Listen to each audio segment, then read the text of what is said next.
સુરત શહેરમાં નાસીરનગર ખાતે થયેલા ડિમોલેશન બાદ હવે પુનર્વસન અને આવાસ ફાળવણીનો મુદ્દો નવા વિવાદનું કેન્દ્ર બન્યો છે। નાસીરનગરના રહેવાસીઓને ગોટાલાવાડી ટેનામેન્ટમાં આવાસ ફાળવવાની ચર્ચા સામે સ્થાનિક રહેવાસીઓ ખાસ કરીને મહિલાઓમાં ભારે રોષ જોવા મળી રહ્યો છે। આ મુદ્દે ગોટાલાવાડી ટેનામેન્ટની મહિલાઓએ સુરત મહાનગરપાલિકાની મુખ્ય કચેરી ખાતે પહોંચીને વિરોધ પ્રદર્શન કર્યું હતું અને પોતાની માંગણીઓ રજૂ કરી હતી। વિરોધ દરમિયાન કેટલીક મહિલાઓએ સ્પષ્ટપણે જણાવ્યું હતું કે તેઓ આ વિસ્તારમાં માત્ર હિન્દુ પરિવારોને જ રાખવાની માંગ કરી રહ્યા છે। આ નિવેદન બાદ સમગ્ર મુદ્દો વધુ ચર્ચાસ્પદ બન્યો છે। મહિલાઓના જણાવ્યા મુજબ જો તેમની માંગણીઓ પર ધ્યાન આપવામાં નહીં આવે અને આવાસોની ફાળવણીનો નિર્ણય યથાવત રાખવામાં આવશે તો તેઓ આગામી દિવસોમાં ઉગ્ર આંદોલન કરશે। મારું નામ નિશાબેન છે। અમે લોકો ગોટાલાવાડી ટેનામેન્ટના રહેવાસીઓ છે। અત્યારે 1304 ઘરના પબ્લિક ભેગું થયું છે। તેમાં 130 આવાસના ઘર બનાવેલા છે।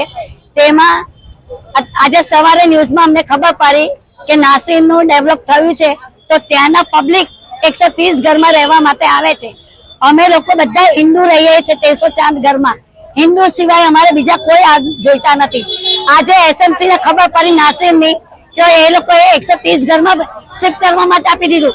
આજે જ્યારે અમે 9 વર્ષ થયા અમારા ટેનામેન્ટના ગોટાવાડી ડેવલપ થયેલું હતું ત્યારે એસએમસી એ 3 વર્ષ અમને ભાડા પણ બંધ કરી દીધેલા હતા અને ત્યારે અમે લોકો બહુ હેરાન થયા। ત્યારે એસએમસી ને ખબર નહીં પડી કે આ 1304 પબ્લિક ઘરના તે ભાડા વગરના ઘર વગરના કેવી રીતે રહેતા હશે ને આજે એ લોકોને ખબર પડી તો એ લોકોને એ માટે આવાસ તૈયાર કરી દીધા હિન્દુ લોકોને પૂછ્યા વગર।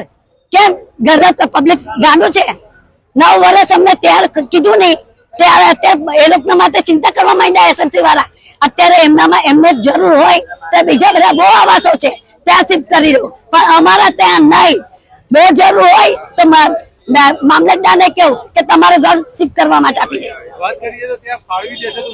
તો આંદોલન કરીશું પણ અમારા ઘર પાસે બીજા કોઈ જોઈએ નહીં।